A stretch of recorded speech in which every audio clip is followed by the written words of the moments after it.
Welcome to the yet another segment of T4 TMT Presents Building Stronger Tomorrow. Here we have one-on-one candid conversation with the industry leaders, and today we have with us Mr. Manish Shah, founder and chairman of True Value, a leading real estate developer. Please welcome him. Thank you. Hello, sir. Hi. So, can you tell me about your journey? How did you get into real estate? What inspired you? And how True Value was established? Basically, I am a chartered accountant. Mhm. I have practiced for more than 20 years in the field of debt syndication and finance. During that journey, I have so many developers as my client. So while going through with them, I have decided that I can also do this business. So, from CA to real estate developer, your journey has been truly inspiring. So, every successful venture has certain core values and principles. તેવા true વેલ્યુના કયા એવા core principles ને philosophy હતી? Can you share with us? True Value itself suggests the true value in terms of quality, service, pricing, and everything. So while I was doing the practice, I have a brand name of True Value. It was True Value Management. Now it is True Value Real Estate. So right from the beginning, when I have started my practice as a chartered accountant, I have decided that I will provide the excellent service to my clients and excellent solutions to my client. So that has also replicated in real estate business. At the moment, we are into luxury segment of real estate. I am not in regular real estate business. So I am not in a number game. Okay. So pure quality business, and that is why I am attached with T4. So they also provide quality TMT, and that is why we have a good association with them. So, you're the first generation entrepreneur, and I've heard that future generation is also involved. Yeah. So, એવું ઘણી બધી વખત થતું હશે કે conflict હોય કે difference of opinion હોય એન્ડ ઓલ્સો લાઈક વિઝન જે તમે જોયું હોય અને એમનું અલગ હોય. So, what do you do in that case? See, generally what has happened is કે જે અમારી generation હતી કે છે અને આજની younger generation જે મારો son છે કે મારા daughter એની વચ્ચેનો ગેપ આપણે કહીએ તો because of digital communication skill અને એ બધાને કારણે 2-3 generations નો ગેપ પડી ગયો. True. એટલે if anyone says me or anybody else કે અમારી વચ્ચે કોઈ difference of opinion નથી કે confrontation નથી તો એ વાત ખોટી છે. It has to be there. અને frankly speaking અત્યારની જે generation છે એ અમારી generation કરતા બહુ જ agile, બહુ જ fast, બહુ જ intelligent છે. Advanced. Absolutely advanced generation છે. એટલે we have to respect that. પણ at the same time core values intact રાખી જે એમને સમજાવવી બહુ જરૂરી છે કારણ કે અત્યારના ફાસ્ટ એજમાં કોર વેલ્યુઝ બાજુ પર મૂકીને પણ એ લોકો જવા આગળ તૈયાર છે, which is not advisable. એટલે એ લોકોને કંટ્રોલમાં રાખીને આગળ વધવું જરૂરી છે. So, હવે આપણે challengesની વાત કરીએ તો which are the biggest challenges you have faced in real estate development? See, real estate developmentમાં money is a blood. જેમ આપણે બોડીમાં blood important છે એવી રીતે real estateમાં money is basically a blood of real estate. એટલે how to generate the funds, which way and how, that is what most important. Secondly, to identify the land parcel અને thereafter how to construct. These 3-4 are the main objectives and important parts of real estate. So I was fortunate enough being a finance guy, procurement of money become a little bit easier for me. Secondly, I used to do land trading since 2001. So finding out land was reasonably easy for me when I have started my construction. And thereafter, I have decided at that time, there were so many developers in the business in Ahmedabad. They were too big in terms of quantum, considering me. તો હું એ લોકોની સાથે compete ફક્ત ને ફક્ત ક્વોલિટીમાં જ કરી શકું એમ હતો, not in terms of monetary aspect. So I have decided કે હું એમના કરતા સારી ક્વોલિટી પ્રોવાઈડ કરીશ તો જ મારું નામ થઈ શકશે. True. And that is why I have jumped into luxury segment. અને એ ટાઈમે લક્ઝરી સેગમેન્ટમાં કોઈ પણ ડેવલપર અમદાવાદના નહોતા. So I have started that trend and which has been successful. So હજી એક ફેક્ટર છે જે બહુ ઇમ્પોર્ટન્ટ છે, that is customer relationship. Yeah. So True Value પાસે એવી કઈ સ્ટ્રેટેજી છે that ensures the customer satisfaction and loyalty? બહુ ઇન્ટરેસ્ટિંગ ક્વેશ્ચન છે. If you are aware about, તો રોલેક્સ, બેન્ટલી, આ જે કંપનીઝ છે they never do advertisement. True. બરાબર છે. At same way, True Value never does advertisement. Even we don't publish brochures. Why? અમારું જે સેગમેન્ટ છે એ એકદમ નિશ સેગમેન્ટ છે, લક્ઝરી સેગમેન્ટ છે. એટલે કસ્ટમરની સાથે વન ટુ વન રિલેશન જ્યાં સુધી ન થાય ત્યાં સુધી અમારી પ્રોડક્ટ વેચાવાની જ નથી. કે કસ્ટમરને હું મારી પ્રોડક્ટ ન સમજાવું ત્યાં સુધી કસ્ટમર એ પ્રોડક્ટ બાય કરવાના નથી. એટલે બાય મિયર હોર્ડિંગ્સ કે રેડિયો એડ કે એ બધા જે માધ્યમ છે એ અમારા માટે બન્યા જ નથી. અમારે સ્ટ્રેટ હવે કસ્ટમર સાથે જ કનેક્શન જોઈએ અને હેપી કસ્ટમર એ જ મારું એડવર્ટાઇઝમેન્ટ છે. એટલે જેને મારે ત્યાં એપાર્ટમેન્ટ લીધો છે કે મારે ત્યાં ઓફિસ લીધી છે, if he is happy then only it will be replicated, and that has happened over the years. તો આજે જ્યારે હું નવું લક્ઝરી સેગમેન્ટમાં કોઈ પણ પ્રોડક્ટ મૂકું છું તો મારા એક્સ ક્લાયન્ટ, એમના રિલેટિવ, એમના ફ્રેન્ડ સર્કલ એ જ મારો પ્રોજેક્ટ કમ્પ્લીટ કરે છે. Word of mouth. That is what most important. તમે મને હમણાં કહ્યું કે તમે લક્ઝરી સેક્ટરમાં છો, so તમારી product how it is different comparatively? First of all, તો લક્ઝરી સેગમેન્ટ મીન્સ જેને આપણે એસ્થેટિક વેલ્યુ કહીએ. તો એસ્થેટિક વેલ્યુ તમે બીજા કરતા વધારે સારી કેવી રીતે આપી શકો? એ એસ્થેટિક્સ તમને કોઈ ભણાવીને કે શીખવાડીને નથી મોકલી શકતો. એ તમારો ઇનર પાર્ટ જ હોય છે. એસ્થેટિક વેલ્યુ એટલે જેને આપણે કહી શકીએ કે આ કલર સાથે આ કલર વધારે સારી રીતે મેચ થાય અને એનું રિઝલ્ટ એક વધારે સારું આવી શકે. પછી પ્રોડક્ટ તમે એક્સ એમાઉન્ટની વાપરો, એક્સ પ્લસ એમાઉન્ટની વાપરો કે એક્સ પ્લસ પ્લસ એમાઉન્ટની વાપરો, પણ એસ્થેટિક વેલ્યુ તમને જે 10 રૂપિયામાં પણ મળી શકે છે એ 100 રૂપિયામાં ઘણી વખત નથી મળતી હોતી. That is one aspect of it. Second aspect is કે there are so many small factors ક્વોલિટીમાં. જેમ કે અમારામાં ડક્ટ કવરિંગ એક પાર્ટ આવે, જ્યાં ડક્ટ આવે એને કવર કરીએ. એ કવર કરવામાં અમદાવાદના દરેક ડેવલપર અત્યાર સુધી એ લોખંડના સળિયા કે લોખંડના મટીરિયલમાં કવર કરતા હતા. એને અમે નવા ટ્રેન્ડથી એલ્યુમિનિયમમાં કવર કરવાનું શરૂ કર્યું. કદાચ આપને ખ્યાલ હોય તો 10 વર્ષ કે 5 વર્ષ બિલ્ડિંગ થાય પછી લાલ કલરના વરસાદમાં રેલા ઉતરતા પાણીને આપણે જોયા હશે. બરાબર છે. એ અમારા બિલ્ડિંગમાં ક્યારેય નહીં ઉતરે કારણ કે અમે એલ્યુમિનિયમ વાપરીએ છીએ. લોખંડની વેલ્યુ કરતા એલ્યુમિનિયમની વેલ્યુ 8 ગણી મોંઘી છે.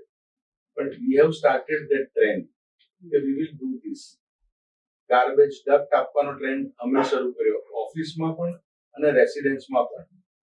એટલે આવા મલ્ટિપલ ઇનોવેશન્સ જે અમે શરૂ કર્યા જે આજે કોર્પોરેશને પણ એડોપ્ટ કર્યા અને પબ્લિકે પણ એડોપ્ટ કર્યા.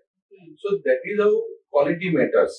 અમદાવાદ તમે જાણો છો એ પ્રમાણે 1 રૂપિયાના 3 અડધા માંગે છે. બરાબર. એટલે અમદાવાદમાં ટેકનોલોજીકલ એડવાન્સમેન્ટ ફૂલેસ્ટ વેમાં આપવું બહુ જ ડિફિકલ્ટ છે.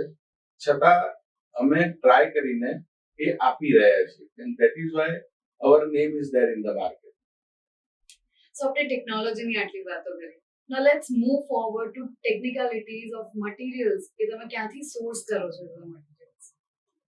સોર્સિંગ દરેક ડેવલપરનું પોતપોતાનું લોકલી પણ હોય છે, બીજી અલગ અલગ જગ્યાએથી પણ હોય છે.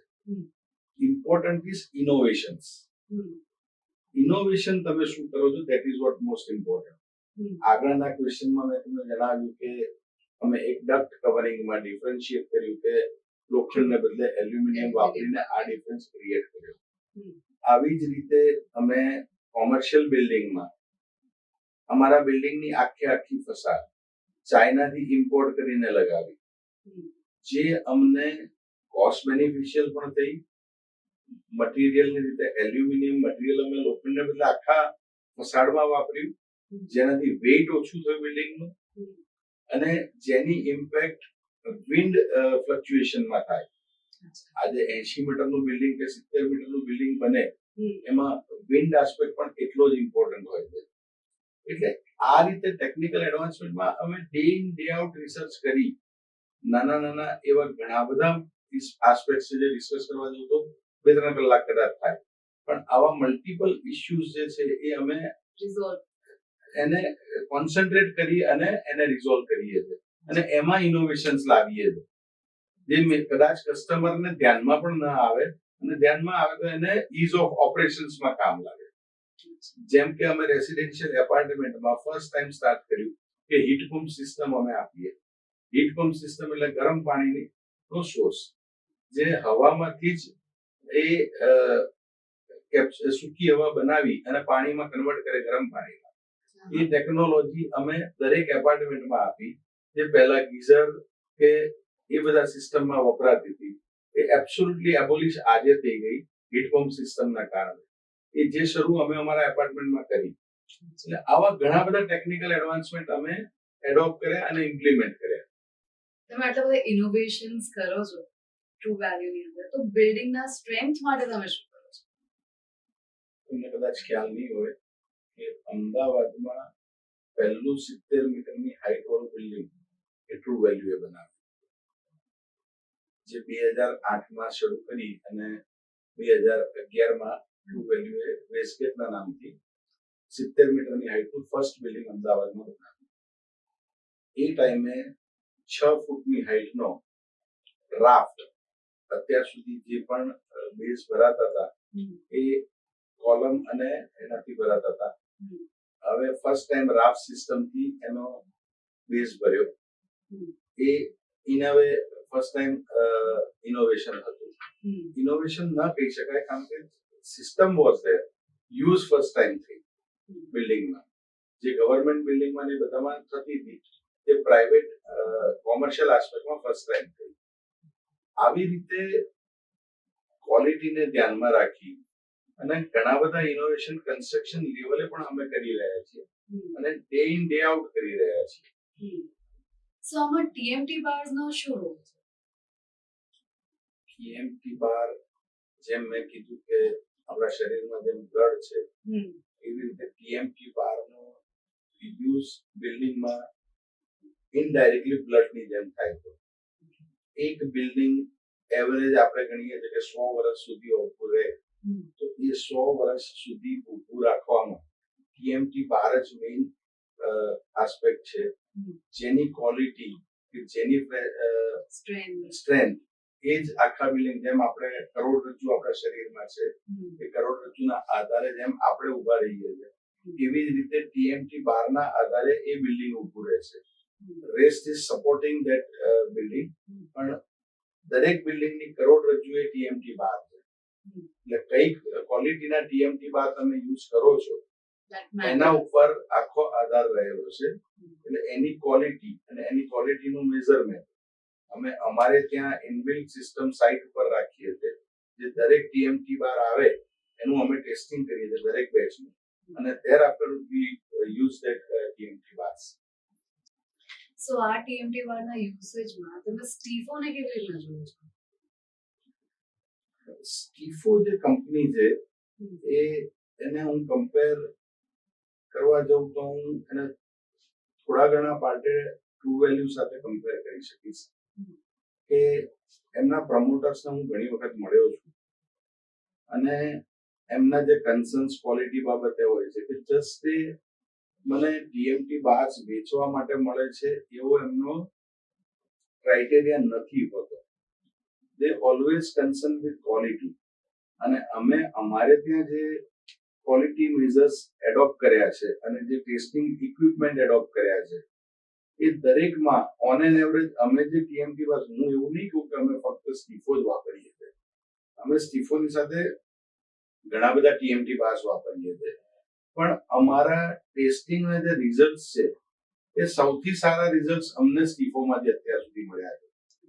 અને પર્ટિક્યુલરલી એમાં FE500 જે વાપરીએ છીએ એના રિઝલ્ટ અમને અમેઝિંગ મળ્યા છે. અને જનરલી મારા બિલ્ડિંગ બધા જ 70-80 મીટરથી ઉપરના બિલ્ડિંગ હોય છે, જેમાં અમને ખૂબ કામમાં આવે. તો આપણે કન્ટિન્યુએશનમાં આગળ વાત કરીએ કે FE500 ને FE550D એ બંને જે છે, મેં અત્યાર સુધી આપને વાત કરી કે 70 મીટર 80 મીટરના બિલ્ડિંગ, હવે અત્યારે આઇકોનિક બિલ્ડિંગનો જમાનો આવી ગયો અને iconic building 100 metre 120 metre 140 metre સુધી બનવા માંડ્યા. આ સર્કમસ્ટન્સીસની અંદર FE500 અને FE550D આ બંને પ્રોડક્ટ બહુ જ ઇમ્પોર્ટન્ટ છે, જે અમને ફક્ત 2 કે 3 જ કંપની પ્રોવાઈડ કરે છે અને એમાં પણ અમને સૌથી સારા રિઝલ્ટ સ્ટીફોના મળ્યા છે. એટલે અમારા આઇકોનિક બિલ્ડિંગમાં પણ અમે એ જ વાપરીએ છીએ. તમારા અમદાવાદના રિયલ એસ્ટેટ વિશે શું કહેવું છે? અમદાવાદનું રિયલ એસ્ટેટ વર્લ્ડના સૌથી કોમ્પિટિટિવ માર્કેટ તરીકે ટ્રીટ કરી શકાય. અમદાવાદનું માર્કેટ હાઈએસ્ટ કોમ્પિટિટિવ છે, then be it affordable, be it commercial, be it luxury. એટલે હું જનરલી કહેતો હોઉં છું, not only for real estate, કે જે માણસ અમદાવાદમાં સક્સેસફુલ થઈ શકે એ વર્લ્ડમાં કોઈ પણ જગ્યાએ સક્સેસફુલ થઈ શકે. એટલે અમદાવાદ ઓલવેઝ કોમ્પિટિટિવ રહ્યું છે કોઈ પણ સેગમેન્ટમાં. અને રિયલ એસ્ટેટમાં આજે અમે જે લક્ઝરી પ્રોડક્ટ બનાવીએ છીએ એ લક્ઝરી પ્રોડક્ટ અમે જે ભાવે વેચીએ છીએ એ લેટેસ્ટ સપોઝ સે બોમ્બે કે દિલ્હીમાં હોય તો એ અમારાથી 8 to 10 ટાઈમ્સ પ્રાઇસે વેચાય. સો આટલું કોમ્પિટિટિવ માર્કેટ અમદાવાદનું છે. And how about if we compare Ahmedabad's market to Indian market? So Ahmedabad compare to India ગણીએ તો આપણે 4 મેટ્રો સિટી જે ટિયર 1 માં આવે એમાં આપણે બેંગ્લોર અને હૈદરાબાદને ટિયર 1 માં એડ કરી શકીએ. અને આપણે ટિયર 3 ને વાત કરીએ તો ટિયર 2 સિટીઝ ની અંદર ઇન્દોર, ભોપાલ, પુના અને અમદાવાદ આ બધા સિટીઝ આવે. તો ટિયર 2 સિટીઝ ની અગર આપણે કમ્પેરિઝન કરીએ તો ટિયર 2 સિટીઝમાં અમદાવાદ કરતા પુના, ઇન્દોર આ બધા માર્કેટ ઘણા સારા અને ઘણા ડેવલપ છે. અમદાવાદનું માર્કેટ ઘણું જ વિશાળ છે અને છેલ્લા 3 થી 5 વર્ષમાં માઇગ્રેશન ગણીએ તો ઇન્ડિયાના અલગ અલગ સ્ટેટમાંથી અમદાવાદમાં હ્યુજ નંબરમાં માઇગ્રેશન છે. અને અમદાવાદનું ડેવલપમેન્ટ એટલા સારા લેવલે થઈ રહ્યું છે કે અમદાવાદ ટિયર 1 સિટીઝમાં બહુ જ ટૂંક સમયમાં કવર થઈ જશે. એટલે ડેવલપમેન્ટ પાર્ટ ગણીએ તો અમદાવાદ બહુ જ સારા લેવલે છે. પ્રાઇસિંગમાં કે મેં કીધું કોમ્પિટિટિવનેસ ગણીએ તો કમ્પેરેબલ ટિયર 2 સિટીઝની સામે અમદાવાદ ઇઝ હાઈલી કોમ્પિટિટિવ. સો અમદાવાદના ફ્યુચર માટે તમારી પાસે કોઈ ખાસ વાત છે? અમદાવાદના ફ્યુચરમાં અમદાવાદમાં અત્યારે જે હાઇપ છે અને જે લેન્ડ પ્રાઇસીસ અપ જઈ રહ્યા છે કે કન્સ્ટ્રક્શન પણ ઘણું બધું વધી રહ્યું છે અને માઇગ્રેશન પણ વધી રહ્યું છે, એના બેઝમાં એક મેજર આસ્પેક્ટ છે કે અમદાવાદ એ ઓલિમ્પિક માટેનું સેન્ટર બનશે એવી વાત છે. હજી સુધી કોઈ કન્ફર્મેશન નથી, પરંતુ અમદાવાદમાં ઓલિમ્પિક આવશે એવું એક એઝમ્પશન છે પોટેન્શિયલ છે અમદાવાદમાં. અને અમદાવાદમાં એનું પોટેન્શિયલ પણ છે અને અમદાવાદ એ સક્સેસફુલી કરી શકે છે. એટલે 2036ના ઓલિમ્પિક માટે અમદાવાદ તૈયાર થઈ રહ્યું છે અથવા અમદાવાદને તૈયાર કરવામાં આવી રહ્યું છે, આ આપણે ગણી શકીએ. So a lot of people are inspired by your journey. And if somebody wants to pursue this career, કોઈ પણ બિઝનેસમાં ગમે તેટલો કોમ્પિટિટિવ બિઝનેસ હોય દરેક જણ માટે જગ્યા હોય જ છે. ઓનલી થિંગ ઇઝ કે તમે કયા ઓબ્જેક્ટિવથી એન્ટર થાવ છો, કયા પર્સપેક્ટિવ ફોલો કરો છો, શું ક્વોલિટી આપો છો અને how you follow the path Hmm. is most important for any business, not only for real estate. Hmm. એટલે રિયલ એસ્ટેટ બિઝનેસમાં પણ જો ઇટ ઇઝ કોમ્પિટિટિવ, Hmm. દરેક જણ માટે જગ્યા છે. Hmm. અને આપણે સ્ટ્રેન્જ વાત કહું તો અત્યારે રાજકોટ, જામનગર, કચ્છ, મોરબી આ બધી જ જગ્યાએથી ત્યાંના ડેવલપર્સ અથવા ત્યાંના બિઝનેસમેન એ અમદાવાદ શિફ્ટ થઈ રહ્યા છે અને અમદાવાદમાં રિયલ એસ્ટેટ ફિલ્ડમાં કામ કરી રહ્યા છે, જે શરૂ કરી રહ્યા છે. તો દરેક જણ માટે અમદાવાદ વેલકમ કરી જ રહ્યું છે. Thank you so much for wonderful insights, sir. બહુ જ મજા આવી. Thank you very much too. What an amazing conversation we had with Mr. Manish Shah. Just like him, let innovation be part of your success mantra. And let's build a stronger tomorrow together.